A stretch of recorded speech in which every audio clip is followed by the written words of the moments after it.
नमस्कार भाइयों बहनों दोस्तों। जय देवभूमि जय उत्तराखंड। नमस्कार। कैसे हो आप सभी? आई होप सब आप अच्छे होंगे। Today's welcome to my new blog. Content की शुरुआत करने से पहले आप सभी से रिक्वेस्ट करूंगा कि मेरे यूट्यूब चैनल को सब्सक्राइब करें, बेल आइकन करें, कमेंट करें, फॉलो करें और शेयर करें।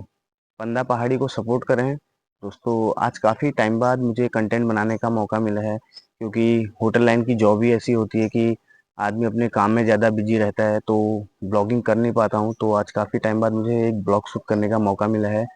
तो कंटेंट की शुरुआत करता हूँ दोस्तों। कंटेंट थोड़ा सा लंबा होने वाला है, तो अपने काफ़ी होटल के भाई बहनों के लिए लेके आया हूँ। तो तुम्हें होटल लाइन में आगे बढ़ने के लिए काफ़ी सारी अपॉर्चुनिटियाँ, काफ़ी सारे डिपार्टमेंट में, हेड ऑफ डिपार्टमेंट में जाने का मौका मिलता है। आपका काम देखा जाता है, आपका वर्क स्किल देखा जाता है, कम्युनिकेशन स्किल देखी जाती है, आपका माइंडसेट कैसा है। तो इस वे पे आपको कंपनी सिलेक्शन देती है। जैसे आज मुझे 2 साल से कैप्टन का सिलेक्शन मिला हुआ है, तो अभी मैं एज एग्जीक्यूटिव पोस्ट पर काम करता हूँ। तो काफ़ी सारी रिस्पॉन्सिबिलिटियाँ हैं मेरे ऊपर, तो मैं अपनी रिस्पॉन्सिबिलिटियों को समझ के काम करता हूँ दोस्तों। तो रामनगर के समस्त क्षेत्रवासियों से मैं रिक्वेस्ट करूंगा कि अगर आपको कभी भी जिम कॉर्बेट में किट्टी पार्टी या डेस्टिनेशन वेडिंग फंक्शन या रूम बुकिंग के रिगार्डिंग अगर आपको बात करना हो, तो मेरे डिस्क्रिप्शन पे लिंक पे नंबर भी दिया है गया, मेरे इंस्टाग्राम आईडी पे भी है। आप वहाँ जाके कांटेक्ट कर सकते हैं मेरे से। और छोटी सी किट्टी पार्टी, बर्थडे पार्टी के लिए हमारे पास काफ़ी अच्छा पैकेज रहता है। यहाँ पे आप कम इन्वेस्टमेंट में भी आपको ज़्यादा एक्सपेक्टेशन मिल जाती है। रिसोर्ट से काफ़ी अच्छा फूड मिल जाता है। तो मुझे भी अभी 6 या 7 रिजॉर्ट रन करते हुए हो गया, तो विल्सन रिजॉर्ट का फूड जो है काफ़ी एक्सपेंसिव और काफ़ी टेस्टी फूड है। तो इतना अच्छा खाना मैंने भी अपनी लाइफ में कहीं नहीं खाया। तो मोस्टली यहाँ पे काफ़ी ज़्यादा फूड की तारीफ करते हैं लोग, और उसी के अकॉर्डिंग डेस्टिनेशन वेडिंग यहाँ पे लोग बुक करते हैं। तो मैं भी आप सभी से रिकमेंड करूंगा कि आप रामनगर के जिम कॉर्बेट के विल्सन रिजॉर्ट में आइए, जिसका मेन लोकेशन है गैबुआ, हल्द्वानी रोड पे पड़ता है। अगर हल्द्वानी वाले रामनगर को आए तो गैबुआ के फर्स्ट इंट्रेंस पे पड़ेगा, अगर रामनगर से आए तो छोई से लगते हुए पड़ेगा। तो दोस्तों, अगर आपने करियर की कहीं पे शुरुआत करी है तो एक छोटे से गोल से शुरुआत करिए। मैंने भी अपनी लाइफ में होटल लाइन में जब मैंने काम किया, एक आईटी का प्लेसमेंट मांगा था छोटे से कॉलेज से, तो वहाँ से मुझे आईटी का प्लेसमेंट मिला जेडब्ल्यू मैरियट में। तो मैंने जेडब्ल्यू मैरियट प्रॉपर्टी में एज ए 2 साल काम किया। उसके बाद the fun Sardar Sarovar resort मैंने 1 साल रन किया। तो मुझे काफ़ी अच्छी नॉलेज और काफ़ी अच्छी आईटी का प्लेसमेंट का सर्टिफिकेट मिला, जिसकी वजह से मैं आज इतना अच्छा होटल रन करता हूँ और अपनी टीम को लेके चलता हूँ। तो कहीं ना कहीं पे अगर आप किसी भी डिपार्टमेंट में काम करते हैं, चाहे आप वहाँ पे as a GSA, as a senior GSA, या एज ए कैप्टन, या एज ए एग्जीक्यूटिव के बाद एज ए रेस्टोरेंट मैनेजर या एफएनबी मैनेजर काम करते हो, तो उनकी हर किसी डिपार्टमेंट के लड़कों की हर डेजिग्नेशन के हिसाब से उनका वर्क होता है। तो अपने अपने डेजिग्नेशन के हिसाब से हमको काम दिया जाता है, हमको अपनी रिस्पॉन्सिबिलिटियाँ समझनी पड़ती हैं, उस अकॉर्डिंग हमें काम करना पड़ता है। तो कहीं ना कहीं आपके सीनियर आपको तभी अप्रोच करता है कहीं पे, जब आपकी कम्युनिकेशन स्किल अच्छा होगा, आपका गेस्ट से बात करने का तरीका अच्छा होगा, और आपका टैलेंट अच्छा होगा। तो उसी बेसिस पे आपको कंपनी प्लेसमेंट भी देती है, उसी तरीके से आपको सैलरी इंक्रीमेंट करती है। तो दोस्तों, आज मैं कहीं पर अगर 15 कमाता था, तो आज मैं कहीं पे 20 कमाता हूँ। तो कल के दिन मैं जाऊँगा तो मैं कहीं पे 25 कमाऊँगा।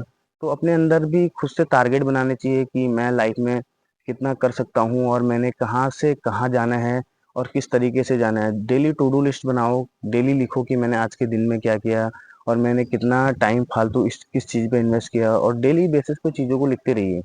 तो अभी मैं काम करता हूँ तो डेली टू डू लिस्ट बनाता हूँ, अपने मन में सोचता हूँ कि आज मैंने ये काम अच्छा किया है, ये काम बुरा किया है।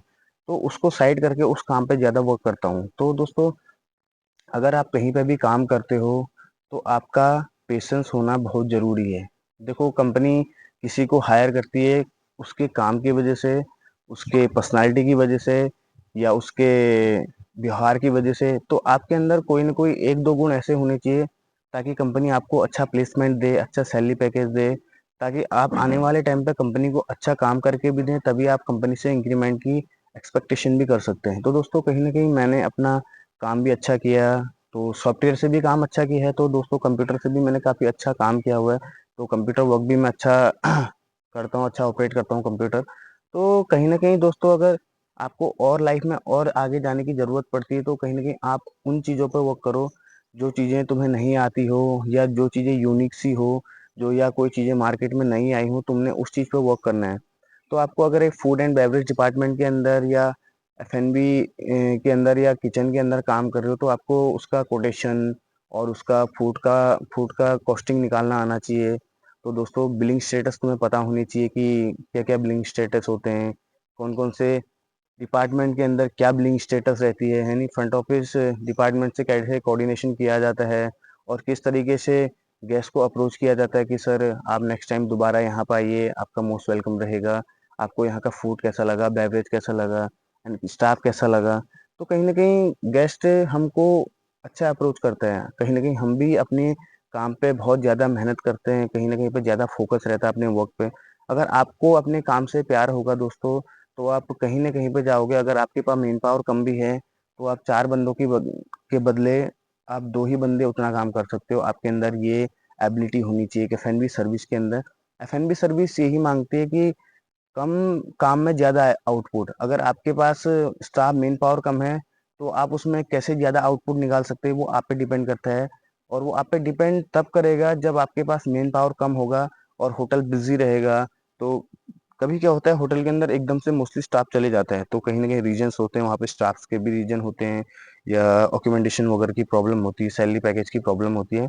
तो कहीं न कहीं स्टाफ छोड़ के चले जाता है काम। तो उस सिचुएशन पे अगर आपको स्टाफ कहीं पे नहीं मिल रहा है, तो उस सिचुएशन पे आपने घबराना नहीं है।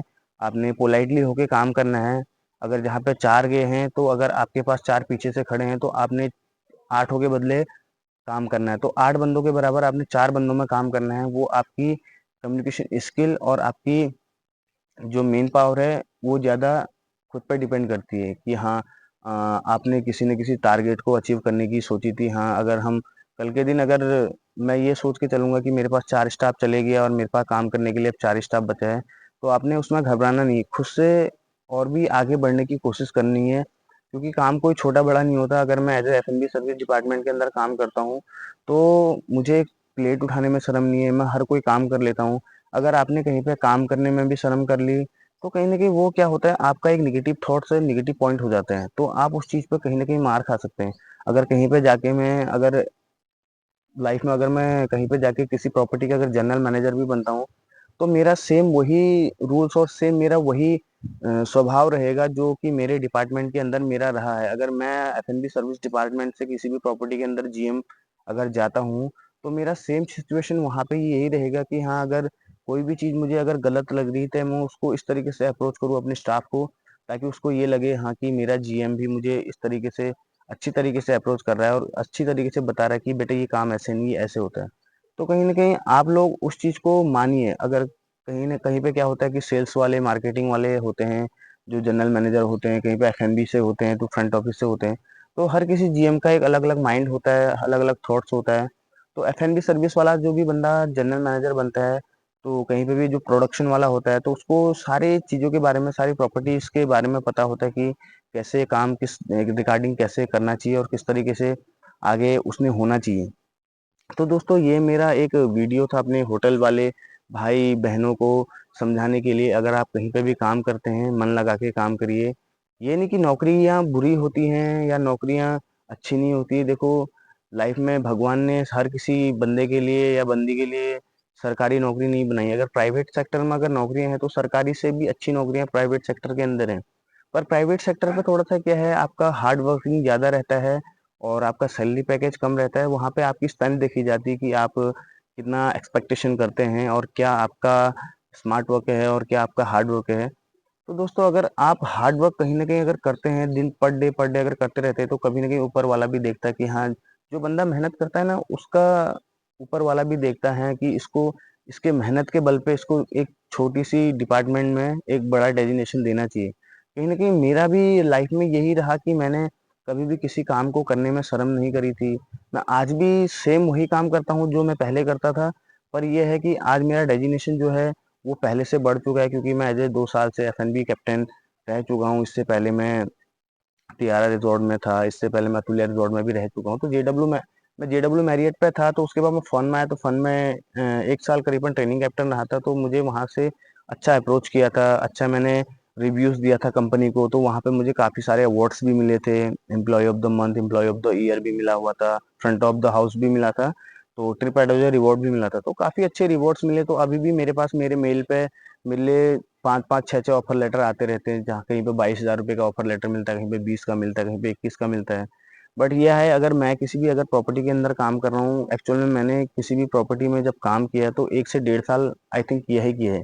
तो मैं अभी भी किसी प्रॉपर्टी के जिस प्रॉपर्टी के अंदर अभी मैं काम कर रहा हूँ, तो मैं सोचता हूँ उस प्रॉपर्टी में 2.5 से 3 साल या 3.5 से 4 साल रन करूँ। अगर मेरा यहाँ पे अच्छा फीडबैक रहता है और अच्छा मैं काम करता हूँ, अच्छा मेरा कोटेशन लेआउट वगैरह काफ़ी अच्छा रहता है, तो दोस्तों हिम्मत नहीं हारनी है, आगे बढ़ते रहना है। अगर तुम आगे बढ़ने की कोशिश नहीं करोगे, छोटी-छोटी सी चीज़ों को लेके अगर मन में मुटाव रखोगे, तो तुम कहीं न कहीं पे आगे नहीं बढ़ सकते। दूसरे आदमी को देख के जलना नहीं है तुमने कि हाँ भई, अगर ये यहाँ पे बैठा है तो मैं क्यों नहीं बैठा हूँ। अगर मेरी जगह पे कल के दिन बैठोगे, तो मेरी जगह पे बैठने के लिए आपको बहुत सारी मेहनत करनी पड़ेगी और बहुत सारा आपको काम करना पड़ेगा, और बहुत सी चीज़ें ऐसी होती हैं जिन पे वर्क करना पड़ता है, रिपोर्ट्स होती हैं काफ़ी सारी, तो लॉट्स ऑफ चीज़ें होती हैं, तो उन चीज़ों पे देन जाके वर्क करना पड़ता है, तो टाइम मैनेजमेंट देखना पड़ता है थोड़ा-सा।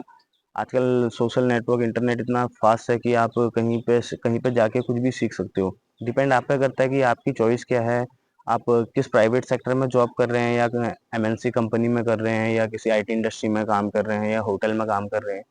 तो आपकी हर जगह स्किल देखी जाती है कि आपकी कम्युनिकेशन स्किल क्या है, आपका हार्ड वर्क स्ट्रेंथ कितना है।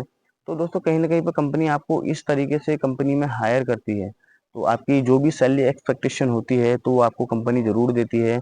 अगर आपका इंटरव्यू क्लियर होता है और आप इंटरव्यू में पास होते हैं, तो कहीं पे भी प्रॉपर्टी में आप लीगली अगर काम करने जाओ, तो फर्स्ट ऑफ ऑल आप किसी भी प्रॉपर्टी में अगर काम करने जाओ, तो 1 महीने कम से कम ऑब्जर्वेशन में लगता है। तो 1 महीने से डेढ़ 2 महीने ऑब्जर्वेशन में लगता है, स्टाफ ऑब्जर्वेशन में लगता है, प्रॉपर्टी ऑब्जर्वेशन में लगता है। तो कहीं न कहीं तुमने भी उस चीज़ पे काफ़ी ज़्यादा 2 महीने तो कम से कम ऑब्जर्वेशन करना है, 2 महीने किसी को परेशान नहीं करना है। तुम्हें 3 महीने हो गए, 4 महीने हो गए, हाँ, तुम्हें ये चीज़ें गलत लग रही हैं, तो उन चीज़ों को कहीं न कहीं सही करने की कोशिश करें।